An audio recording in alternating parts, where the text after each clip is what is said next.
যাকে মানুষ ভালোবেসে ডাকে গরিবে নওয়াজ।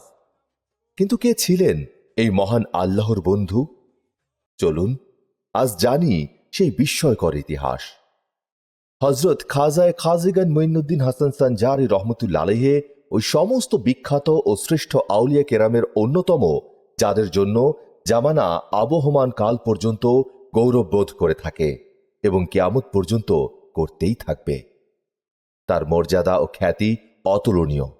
অনুপম কুফুরির কেন্দ্র হিন্দুস্থানে ইসলামের আলো তারই ঐকান্তিক চেষ্টার ফলে বিকশিত হয়েছিল এবং হিন্দুস্থানে ইসলামী হুকুমতের ভিত্তিপ্রস্তরও তারই পবিত্র হাতে প্রতিষ্ঠিত হয়েছিল।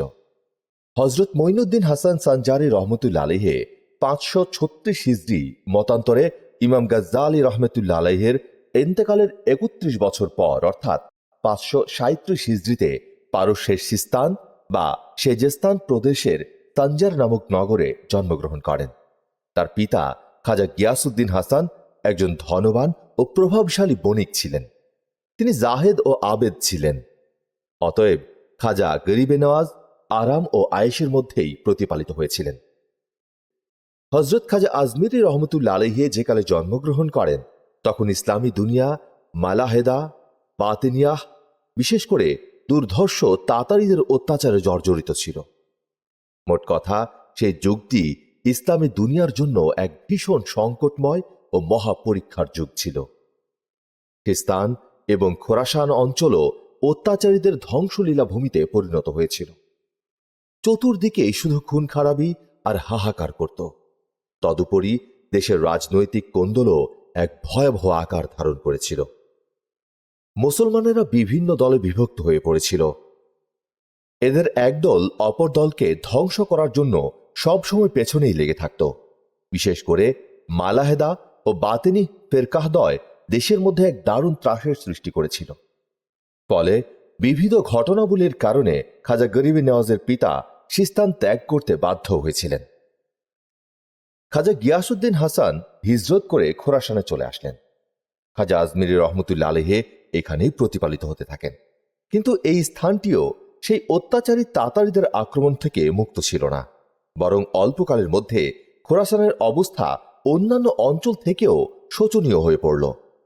হজরত খাজা মঈনুদ্দিন চিশতি রহমতুল্লাহ আলাইহি একটু বড় হওয়ার পর্যন্ত তার চোখের সম্মুখে এই হত্যাযজ্ঞ ও ধ্বংসলীলা একইভাবে চলছিল। সুতরাং এ সমস্ত পাশবিক অপকাণ্ড দেখে দুনিয়ার প্রতি তার মন বীতশ্রদ্ধ হয়ে পড়ল।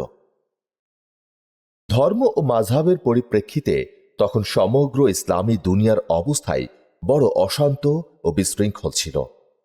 ইসলাম ধর্মাবলম্বীদের মধ্যে বহু ফেরকার উদ্ভব হয়েছিল।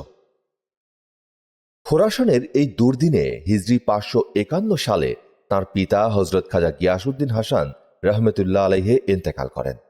এ সময় তার বয়স হয়েছিল মাত্র 15 বছর। দেশে বিরাজমান রাজনৈতিক ও সামাজিক বিশৃঙ্খলার কারণে তার কিশোর মন এমনিতেই ব্যথিত ছিল। তদুপরি পিতার মৃত্যুতে তিনি আরও আঘাত পান। কিন্তু তিনি হতাশ হলেন না। তখন থেকেই তিনি মাতা বিবি নূর এর তত্ত্বাবধানে প্রতিপালিত হতে থাকেন। কিন্তু অতি অল্প দিনের মধ্যে তার মাও পরলোক গমন করেন। ফলে জীবন সংগ্রামের এই মহারণক্ষেত্রে তিনি সম্পূর্ণ একাকী হয়ে পড়লেন। পিতার মৃত্যুর পর তিনি ওয়ারিশি সূত্রে কেবল একটি বাগান ও একটি চাক্কি প্রাপ্ত হলেন। অতঃপর তিনি ওই বাগানটির দেখাশোনা করে তার আয়ের দ্বারাই জীবিকা নির্বাহ করতে লাগলেন। বাগানের এবং সংসারের যাবতীয় কাজকর্ম খাজা গরিবে নওয়াজ নিজেই করতেন। একদিন তিনি বাগানের কাজে পরিশ্রান্ত হয়ে একটু বিশ্রাম নিচ্ছিলেন। এমন সময় হঠাৎ ইব্রাহিম কান্দুজি নামক জনৈক বিখ্যাত বুজুর্গ ও মজজুব ব্যক্তি সেখানে উপস্থিত হলেন। এই বুজুর্গ ব্যক্তি দুনিয়ার সকল ঝামেলা হতে সম্পূর্ণ মুক্ত ও পবিত্র থেকে জীবনযাপন করতেন। হজরত খাজা আজমিরি রহমতুল্লাহ আলাইহি তাকে দেখে অতিথি সেবার উদ্দেশ্যে তাকে একটি গাছের ছায়ায় নিয়ে বসালেন এবং পাকা আঙুরের একটি গুচ্ছ এনে তার হাতে দিলেন। হজরত ইব্রাহিম কান্দুজি রহমতুল্লাহ আলাইহি গভীর অন্তর্দৃষ্টি সম্পন্ন ব্যক্তি ছিলেন।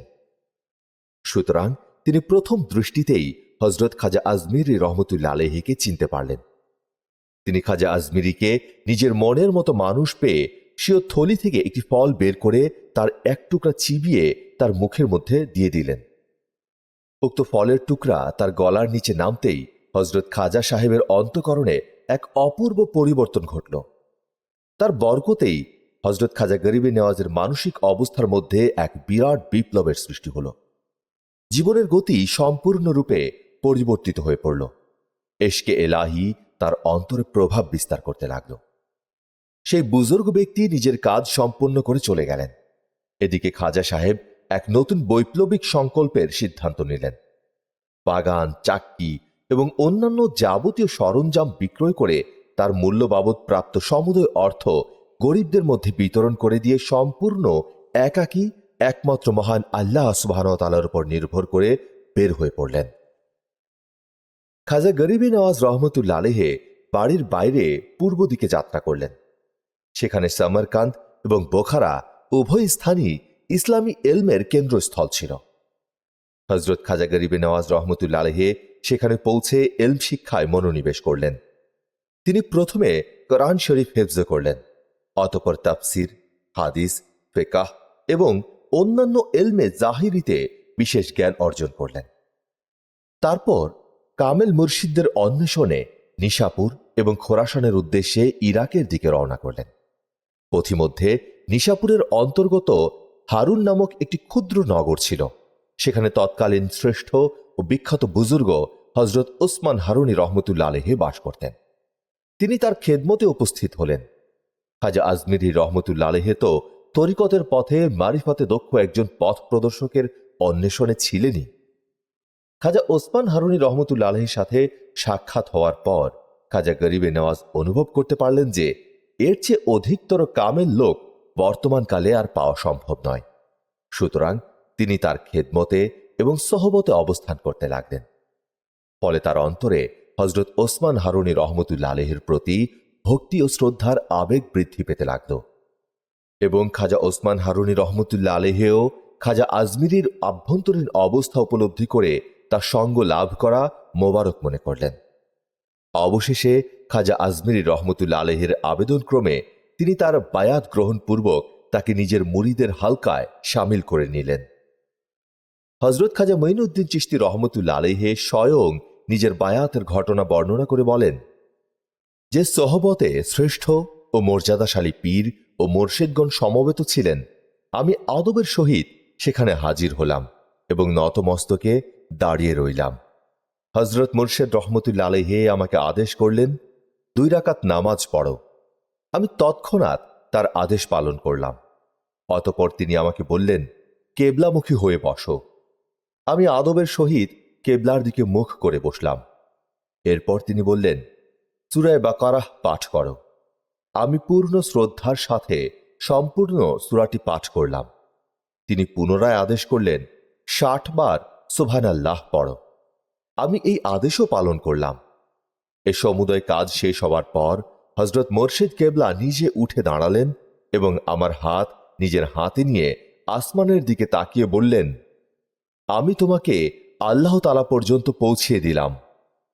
অতঃপর হযরত খাজা ওসমান হারুনি রহমতুল্লাহ আলাইহি তার তুর্কি টুপি নামক একটি বিশেষ ধরনের টুপি আমার মাথায় পরিয়ে দিলেন এবং নিজের খাস কম্বলখানি আমার গায়ে জড়িয়ে দিলেন। অতঃপর বললেন, বসো। আদেশ পাওয়া মাত্র আমি বসে পড়লাম। তিনি বললেন, 1000 বার সূরা ইখলাস পড়ো। আমি এটা পড়া শেষ করলে তিনি আমাকে বললেন, আমাদের মাশায়েখদের স্তরে একমাত্র এটাই একদিন এবং এক রাত্রির মুজাহাদা বা পরিশ্রম।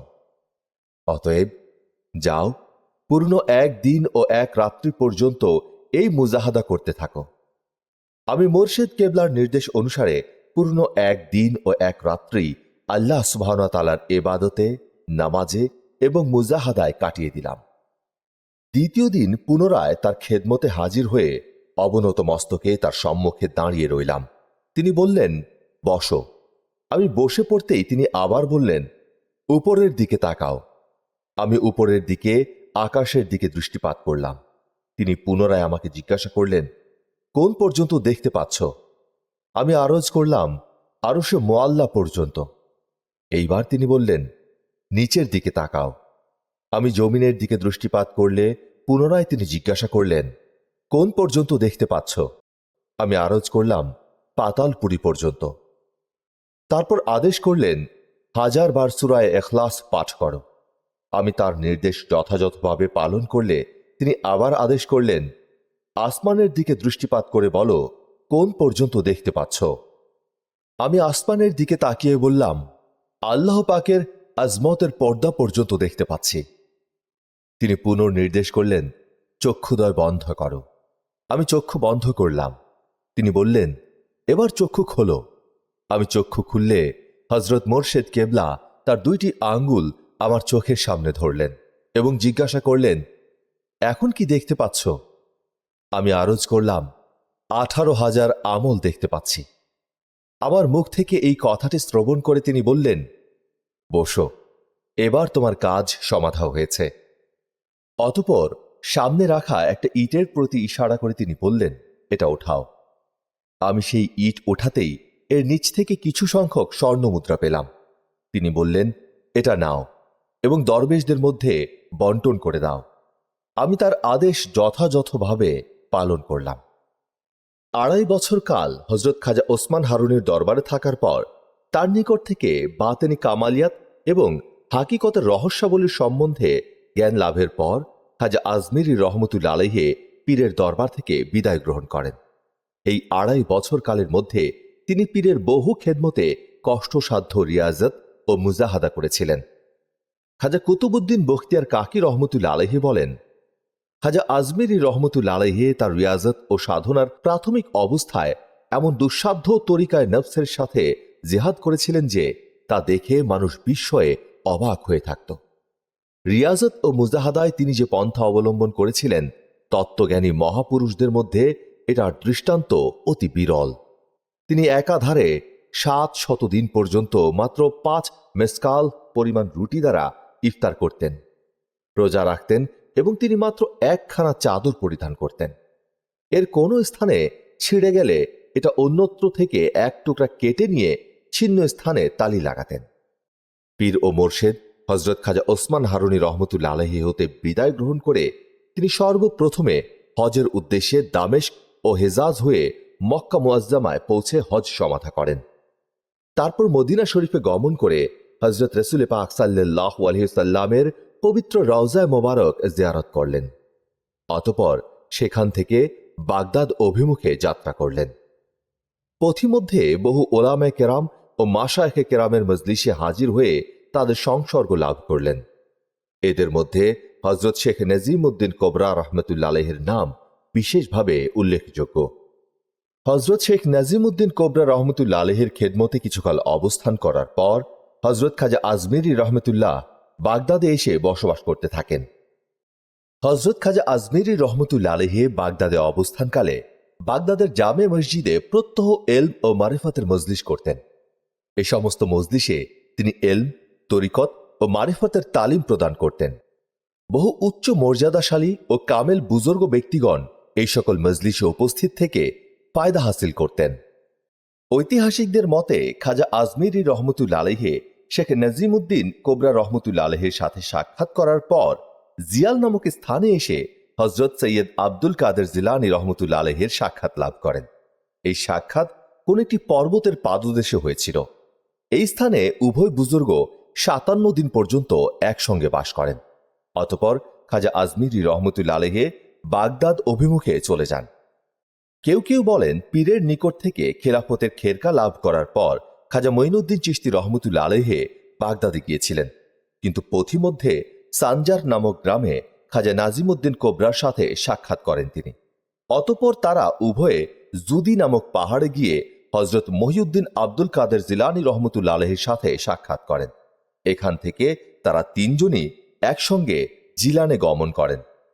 সেখান থেকে খাজা মঈনুদ্দিন চিশতি রহমতুল্লাহ আলাইহি বাগদাদে এসে বসবাস করতে থাকেন।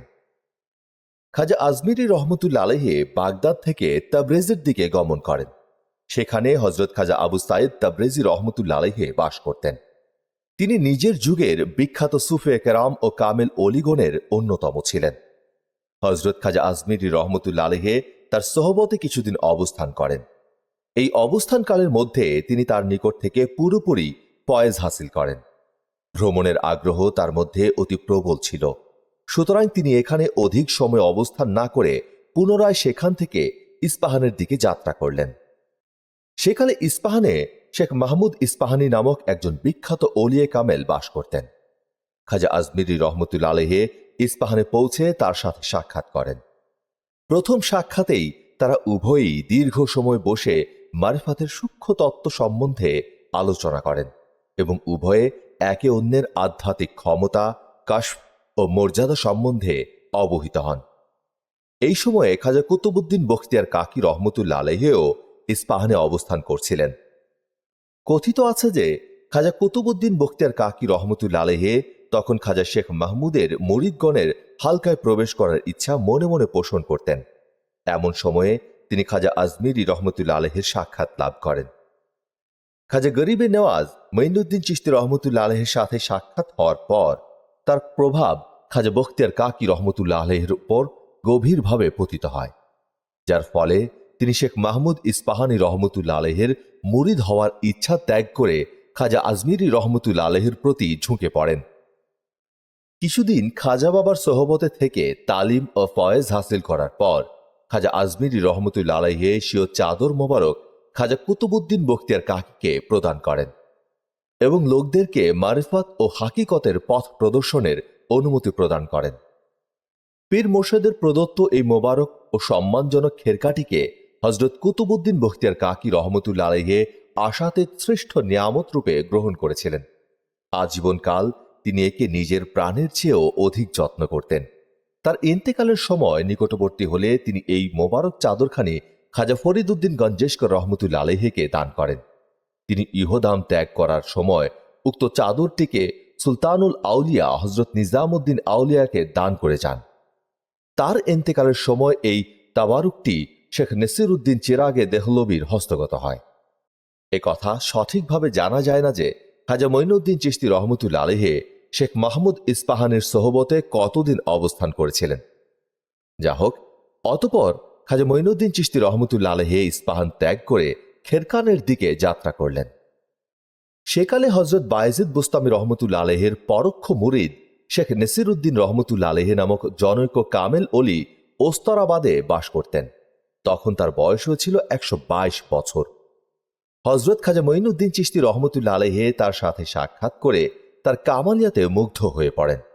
কিছুদিন তিনি সেখানে অবস্থান করেন এবং তার থেকে ফয়েজ হাসিল পূর্বক পুনরায় সেখান থেকে সম্মুখের দিকে অগ্রসর হন এবং বহু শহর নগর ভ্রমণ করে অবশেষে হেরাতে এসে পৌঁছান। যেহেতু কোনো এক স্থানে স্থিরভাবে অবস্থান করতে তিনি অভ্যস্ত ছিলেন না, সুতরাং হেরাতে অবস্থান কালেও তিনি সারা দিন এদিক সেদিক ঘোরাফেরা করে রাত্রিকালে সেখানকার বিখ্যাত ওলিয়ে কামেল মরহুম আব্দুল্লাহ আনসারী রহমতুল্লাহ আলাইহির মাজার শরীফে এসে সারা রাত এবাদতে মশগুল থাকতেন। এ সময় তিনি এশার নামাজের অজু দ্বারাই ফজরের নামাজ আদায় করতেন। খাজা আজমিরি রহমতুল্লাহ আলাইহিকে এমন একাগ্রতার সহিত এবাদতে মশগুল দেখে চতুর্দিক থেকে দলে দলে লোক এসে তার দরবারে ভিড় করতে লাগল। লোকেরা তাকে দিনের বেলায়ও শান্তিতে থাকতে দিল না, রাত্রিকালেও না। এই লোক সমাগমের কারণে তার এবাদতে ক্ষতি হতে লাগল। সুতরাং খাজা মঈনুদ্দিন চিশতি রহমতুল্লাহ আলাইহি ব্যতিব্যস্ত হয়ে অল্প দিনের মধ্যেই হেরাত ত্যাগ করে সাবজাওয়ারের দিকে রওনা করলেন। এরপর সাবজাওয়ার হতে যাত্রা করে তিনি বলখে পৌঁছে শেখ আহমদ খাজরেওয়ার বিখ্যাত খানকায় উপস্থিত হলেন। তৎকালে বলখে হাকিম জিয়াউদ্দিন ফলকাসি ছিলেন একজন দার্শনিক। জাহিরি এলমে তিনি অগাধ পাণ্ডিত্যের অধিকারী ছিলেন, কিন্তু তাসাউফে তার কোনো বিশ্বাস ছিল না। তিনি সুফি দরবেশদেরকে ঘৃণা করতেন এবং নিজের শাগরেদদেরকে নিজের আকীদা অনুযায়ী তালিম দিতেন। কিন্তু খাজা আজমিরি রহমতুল্লাহর সাথে প্রথম সাক্ষাতেই তিনি পূর্ব আকীদা ও ধারণা থেকে তওবা করে তার মুরিদ শ্রেণীভুক্ত হয়ে গেলেন। কিছুদিন তালিম তরবিয়ত দেওয়ার পর তাকে খেলাফতের খেরকা প্রদান করে খাজা আজমিরি রহমতুল্লাহ আলাইহি সেখান থেকেও বিদায় হন। 558 থেকে 560 হিজরির মধ্যবর্তী সময়ে খাজা আজমিরি রহমতুল্লাহ আলাইহি গজনী শহরে পৌঁছে যান। এই সময় গজনী ও বলখ রাজ্যদ্বয়ের অবস্থা অত্যন্ত শোচনীয় ছিল। তৎকালে তাতারিদের শক্তি সর্বশ্রেষ্ঠ শক্তি বলে স্বীকৃত হতো। পৃথিবীর কোনো শক্তি তাতারিদের সাথে প্রতিদ্বন্দ্বিতা করতে সক্ষম ছিল না। হযরত খাজা আজমিরী রহমতুল্লাহ আলাইহি গজনীতে তখনকার বিখ্যাত ও শ্রেষ্ঠ ওলিয়ে কামেল শেখ আব্দুল ওয়াহেদ গজনবী রহমতুল্লাহ আলাইহির সংসর্গ ছিলেন। তারপর তিনি গজনী ত্যাগ করে হিন্দুস্থান অভিমুখে যাত্রা করেন। 712 খ্রিস্টাব্দে মোহাম্মদ বিন কাসিমের সাথে যে সকল মুসলমান ভারতে এসে সিন্ধু দেশ জয় করেন, তারা তখন সিন্ধুতেই বসতি স্থাপন করেছিলেন। তাদের এই বিজয়ের কোনো প্রতিক্রিয়া ভারতবর্ষের অবশিষ্ট অংশের ওপর পতিত হয়নি। মোহাম্মদ বিন কাসিমের সহিত যে সমস্ত মুসলমান ভারতবর্ষে এসে বসতি স্থাপন করেছিলেন, তারাও ধর্ম প্রচারের কাজ অবশ্যই করেছিলেন। সে যুগে ভারতবর্ষের কোনো কোনো শ্রেষ্ঠ সুফিয়া কেরামের সন্ধানও পাওয়া যায়, যারা সিন্ধু, পাঞ্জাব, কাশ্মীর ও তৎপার্শ্ববর্তী এলাকায় ইসলাম প্রচার করেছিলেন। কিন্তু তাদের এই প্রচেষ্টা একটি নির্দিষ্ট এলাকার মধ্যেই সীমাবদ্ধ ছিল। এই প্রচেষ্টার প্রভাব ভারতের অভ্যন্তরভাগে পরিদৃষ্ট হয়নি এবং এই সমস্ত মহাপুরুষদের সঠিক ইতিহাসও পাওয়া যায় না বলে আমরা খাজা মঈনুদ্দিন চিশতি রহমতুল্লাহ আলাইহিকে ভারতবর্ষে প্রথম মারিফাতের আলো ও প্রদীপ বলে মনে করি। হযরত খাজা আজমিরী রহমতুল্লাহ আলাইহি যে সময় ভারতবর্ষে আগমন করেন, তখন এদেশে প্রাচীন হিন্দু ধর্মাবলম্বীরা বাস করত। ইতপূর্বে এইরূপ ধর্ম ও এর অনুসারী মানুষ হযরত খাজা মঈনুদ্দিন চিশতি রহমতুল্লাহ আলাইহির দৃষ্টিগোচর হয়েছিল। তৎকালে ভারতবাসীরা কেবল মূর্তিরই পূজা করত। অতএব খাজা মঈনুদ্দিন চিশতি রহমতুল্লাহ আলাইহি স্পষ্ট রূপে উপলব্ধি করতে পারলেন যে হিন্দুস্তানি সবচেয়ে অধিক হেদায়েতের মুহতাজ। সত্যের পূজারী ও আল্লাহওয়ালা লোকের প্রথম ফরজ আল্লাহ পাকের এই হতভাগ্য বান্দাদের হেদায়েত করা এবং পরকালের আযাব থেকে তাদেরকে মুক্ত করে সৎ পথে আনয়ন করা। যদিও ইতপূর্বে তিনি কোনো স্থানেই 1 মাসের অধিক সময় অবস্থান করেননি, কিন্তু ভারতবর্ষের অবস্থা দর্শন করে স্থায়ীভাবে বসতি স্থাপন পূর্বক খোদার বান্দাদেরকে খোদার পথের দিকে আনয়নের সংকল্প স্থির করে তিনি পেশোয়ার থেকে লাহোরে আগমন পূর্বক হযরত দাতা গঞ্জে বখশ রহমতুল্লাহ আলাইহির মাজারে থেকে চিন্তা করতে লাগলেন কোন স্থানে স্থায়ীভাবে তিনি বসবাস করবেন। অবশেষে খাজা আজমিরী রহমতুল্লাহ আলাইহি তাওহিদ ও মারিফাতের রুহানি রাজধানী আজমির শহরকেই স্বীয় কেন্দ্রস্থল সাব্যস্ত করলেন। সত্য বলতে গেলে এই মনোনয়ন একটি বিস্ময়কর কাজ ছিল। ইলহামি সাহায্য ব্যতীত কেবল মানবীয় বুদ্ধি এরূপ মনোনয়ন কখনো করতে পারত না। আর আজমির শহরটি রাজ্যের কেন্দ্র হওয়ার উপযোগী এই কারণে ছিল যে এই শহরটি গোটা ভারতের কেন্দ্রস্থল। সকল অঞ্চলের সাথে এর দূরত্ব ও যোগাযোগ সম্পর্ক সমান। শহরটির চতুর্দিকে পর্বতমালা দ্বারা বেষ্টিত। এটা শহরটির রক্ষার জন্য একটি দৃঢ় প্রাচীর রূপে বিদ্যমান। 1236 খ্রিস্টাব্দে তার ওফাতের পর আজমিরে তাকে সমাহিত করা হয়, যা বর্তমানে আজমির শরীফ দরগাহ নামে পরিচিত। খাজা মঈনুদ্দিন চিশতি রহমতুল্লাহ আলাইহি শুধু একজন সুফি সাধকই নন, তিনি ছিলেন মানবতা, ভালোবাসা এবং আল্লাহর প্রতি গভীর ভক্তির এক উজ্জ্বল উদাহরণ। প্রিয় শ্রোতা, আপনি যদি এমন আরও ইসলামের মহান অলিদের জীবনী জানতে চান, তাহলে ভিডিওটি লাইক করুন এবং আমাদের চ্যানেলটি সাবস্ক্রাইব করুন। আল্লাহ হাফেজ।